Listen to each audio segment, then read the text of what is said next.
สวัสดีครับผมโอกันคือเก่าครับผมต่ออีสานพัดทิน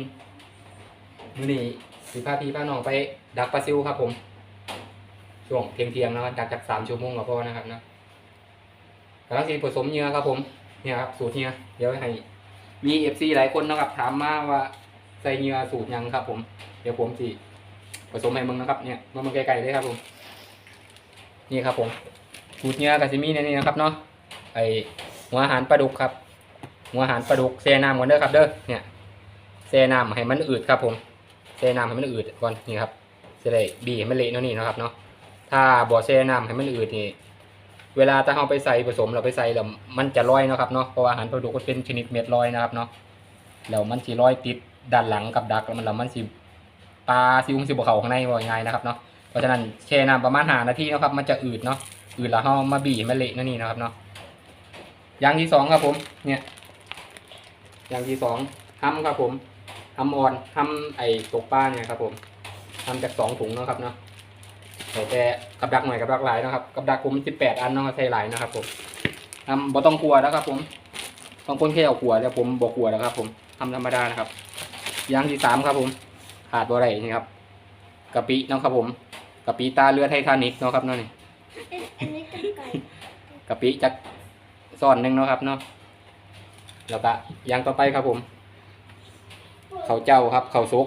ข้าวเจ้าครับถ้าบางคนบ่มีข้าวเจ้าก็ข้าวเหนียวก็ได้ครับผมแต่ว่าเซาๆน้ำมันเละๆนะและอีกอย่างหนึ่งที่เพิ่มมาเนาะครับเนาะปกติผมยีใส่แค่นี้แหละครับผม4 อย่างครับผมข้าวกะปิหัวอาหารแล้วก็ห้ำแต่มื้อนี้สิเพิ่มนี่นะครับเนาะไออย่างละเนยครับผมเนยหอมที่เฮ็ดโรตีไหมครับที่ขนมเฮ็ดโรตีนะครับนี่ครับเพิ่มมาอีกอย่างหนึ่งนะลองสูตรใหม่ครับผมลองเมืองว่าเป็นอย่างไรครับผม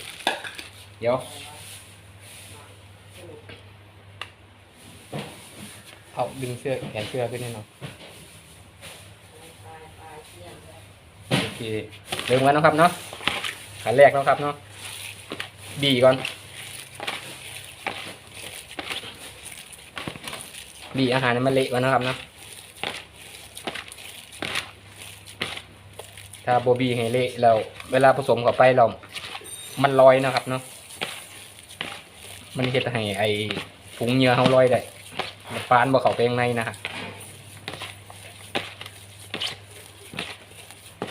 นี่ครับวิธีบีนะครับแช่น้ำประมาณ5 นาทีครับผมคนให้มันอืดหัวอาหารปลาดุกครับผมเม็ดหน่อยเม็ดใหญ่ก็ได้ครับผมขอให้เป็นหัวอาหารปลาดุกครับเรียบร้อยครับผมต่อไปกะเดี๋ยวผมใส่เนยก่อนนะครับเนาะใส่เนยจะครึ่งหนึ่งก่อนครับนี่ครับเนยหอมครับเนยที่ไอ้บังอาเขียกเฮ็ดโรตีนะครับ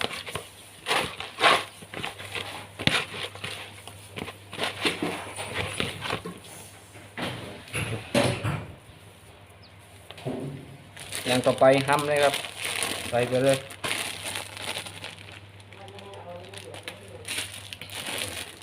กับดักผมหลายนะครับเนาะผมเลยใส่ถ้าคนกับดักว่าหลายใส่ถุงเดียวก็พอนะ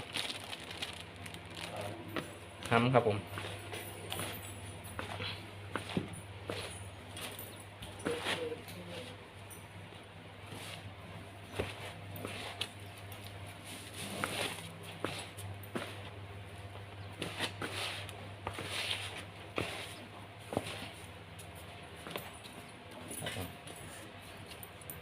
แล้วก็เนยนะครับเนาะ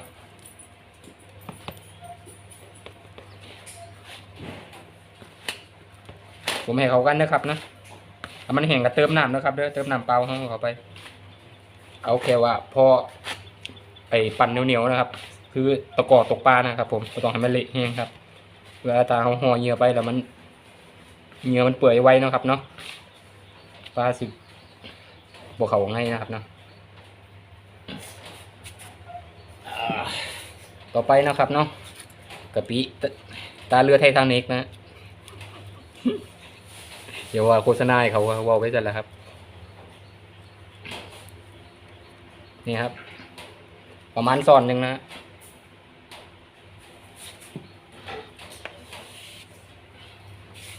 นี่ครับ บีเป็นตอนน้อยๆไม่ใช่ได้ทัวกันนะครับนะ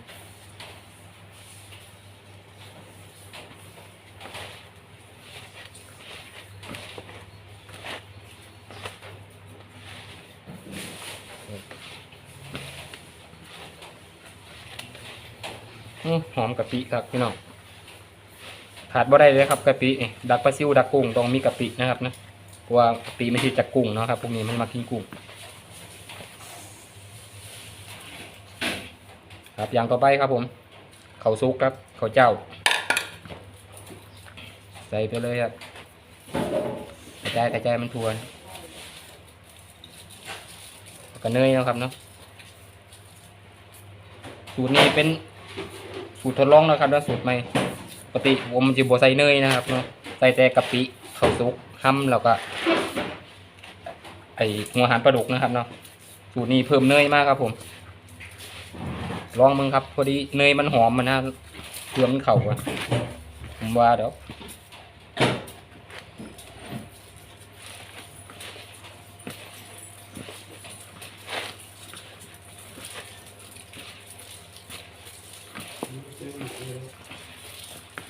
เก่าแล้วเติมน้ำเข้าไปนะ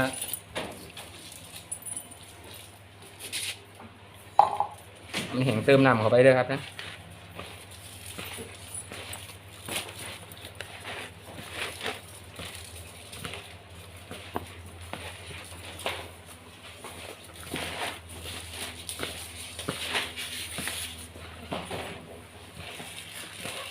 จ้าเอ๋ออกกล้องไหมลูกถ่ายมันชอบดูอย่างเนี่ยลูกซ้ายมานังเมืองครับผมบุเคยเห็นนะ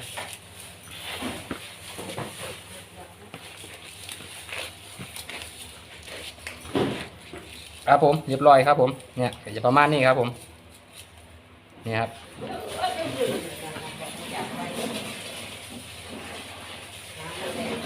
เหนียวครับเนี่ยเราก็ปั้นลักษณะนี้นะครับเนาะนี่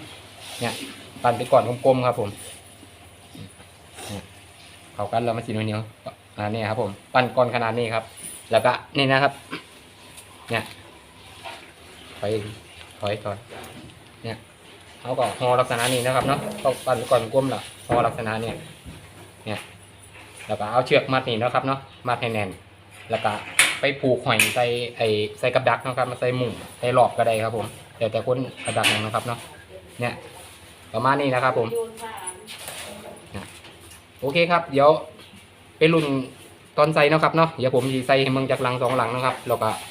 ไปรุ่นตอนยามกันว่าสิได้บ่ส่งบายครับเดี๋ยวจะพาไปยามครับโอเคครับผมหลังต่อไปครับผม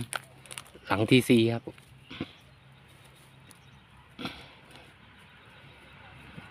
พอได้หมกบ่มื้อนี้ลุ้นกันครับมีดินพี่น้องมีดินโอ้พี่น้องพอดพี่น้องโอ้ยมันพี่น้องครึ่งโลละหลังนี้พอดพี่น้องมึงครับโอ้เด็ดครับเนื้อสูตรนี้ครับผมพี่น้องเด็ดเลยครับเนี่ยประมาณสักเกือบครึ่งโลนะครับประมาณ3-4 ขีดครับผมเนี่ยโอ้มันพี่น้องไปชวดลุงกันต่อครับผมหลังที่5ครับผมเป็นอย่างได้ตรงนี้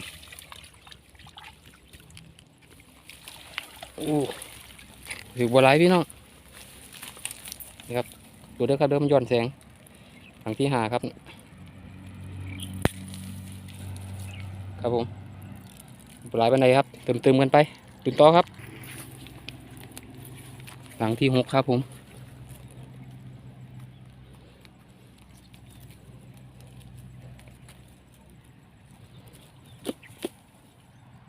ปลูกเชือกไว้นะครับแกะยากเนี่ยนะครับพี่น้อง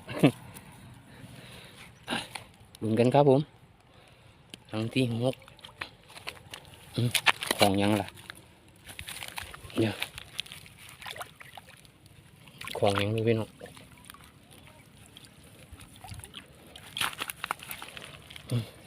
เกาะหิน หลังที่6บอสพี่น้องโอ้โหถือครับถือหมานครับเดี๋ยวดินะมึงถึงเลยพี่น้องมึงสัตว์ครับผมนี่ครับพี่น้องเห็นป่ะครับย้อนแสงเลยพี่น้องนี่ครับโอ้สำหลังเมื่อกี้เลยพี่น้องนี่ครับปลาซิวสดๆเลยครับผมดูดองๆเลยครับนี่เดี๋ยวผมตุ่มให้พี่น้องมึงเลยครับมึงพี่น้องประมาณ3 ขีดครับผมไปดึงกันต่อครับผมเหลืออีก12หลังครับหลังที่7ครับผมเป็นอย่างไรโอ้ติดไหมโอ้พี่น้องปาดพี่น้องโอ้มานคือกันครับผมอุ๊ย ขอโทษครับผมปาดหลังที่7พี่น้องหมูขาวกากซากเลยครับผมโอ้มึงพี่น้องโอ้ปลาซิวล้วนๆเลยครับผมเนี่ยมอดมันพี่น้องโอ้เด็ดครับผมเนี่ยตัวนี้พี่น้องมึงบูดหลายกว่าหลังเมื่อกี้ครับผมหลังนี้ประมาณครึ่งโลได้มั้งครับผมเนี่ยน้องมึงครับผมซิวล้วนๆเลยครับผมหลังที่7ครับเด็ดครับผมไปลุ้นต่อครับ1 2 3 4 5 7 8หลังที่8ครับผมหลังนี้น่าจะที่เด็ดนะครับหลบก่อนได้2 โลฮะหลังเนี่ยตัวนี้เป็นยังไงโอ้เยอะอยู่ครับประมาณ2 ขีด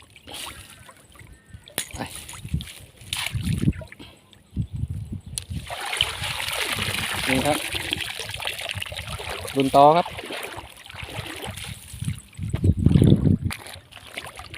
หลังที่9ครับ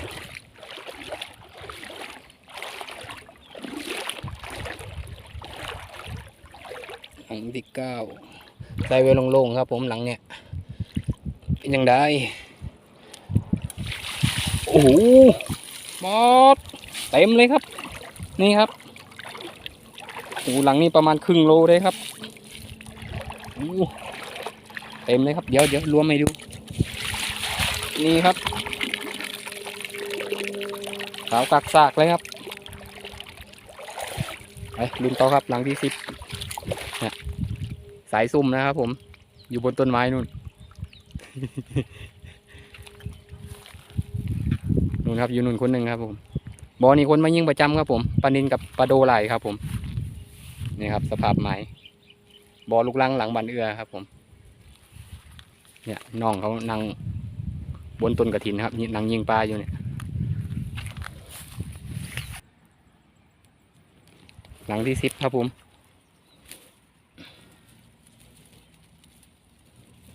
เป็นจะได้หลังนี้ดูเด้อครับเด้อแกเสียก่อนแกหยาดน้องมึงนะขอกประคอนะครับนะลูกแดงจะครึ่งนี่นะไอ้ครับหลังที่10เป็นยังไงโอ้ป๊อปเต็มเลยครับผมโอ้พี่น้องโอ้พี่น้องมึงครับผมโอ้มึงพี่น้องโอ้โลกัวครับหลังนี้โอ้ที่เด็ดเลยครับผมมึงครับเนี่ยโอ้ถึงคนกระปูทั้งกระปูทั้งหมอยเดี๋ยวกระปูออกก่อนอย่ามันกัดขาดโอ้พี่น้องโอ้ถึกคักถึกไงลองนี้เด้อผมเอากระปูออกก่อนเด้อครับเด้อ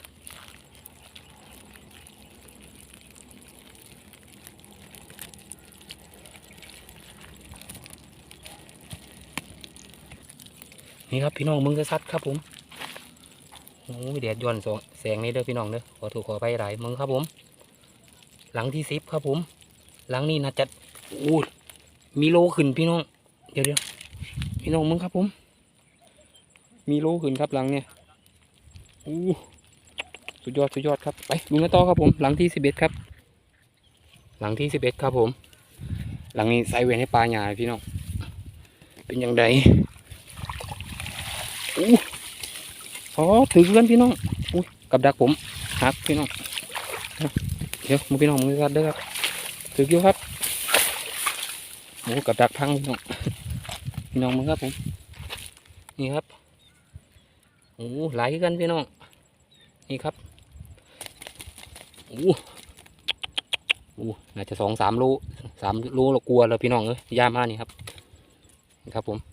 เด็ดครับผมเหยื่อสูตรนี่โอ้ไปลองมึงเด้อพี่น้องเด้อเหยื่อสูตรนี่บุหวงสูตรครับผมพี่น้องมึงครับผมโอ้เขาท่าครับผมไอ้ลุงกันต่อครับผมหลังต่อไปครับผมหลังนี้ใส่ไว้เป็นเปี้ยนนะครับพี่น้องมาใส่เหล้าเบ็ดเขย่าไว้เป็นยังไง